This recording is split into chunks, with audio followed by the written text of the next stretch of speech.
പ്രവാചകന് സന്തോഷകരമായ വാർത്തകളൊക്കെ ലഭിക്കുമ്പോൾ അല്ലാഹുവിൻ്റെ റസൂൽ പറയും അൽഹംദുലില്ലാഹ്, സർവസ്തുതിയും റബ്ബിനാണ്. അല്ലദീ ബിനിഅമതിഹി തത്തിമ്മുസ് സാലിഹാത്ത്, എല്ലാ സൽക്കർമ്മങ്ങളും പൂർത്തീകരിക്കപ്പെടുന്നത് റബ്ബിൻ്റെ നിഅമത്ത് കൊണ്ടാണ്.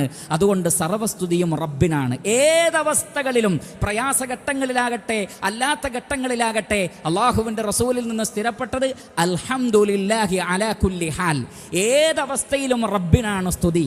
അതുകൊണ്ടാണ് നബി സല്ലല്ലാഹു അലൈഹി വസല്ലം പറഞ്ഞത്, തൻ്റെ പിഞ്ചോമന കുഞ്ഞ് മരണപ്പെടുമ്പോൾ അൽഹംദുലില്ലാ എന്നാരെങ്കിലും പറഞ്ഞാൽ, കാരണം റബ്ബാണത് ഖദറാക്കിയത്, അതിൽ ഖൈറുണ്ടാകും.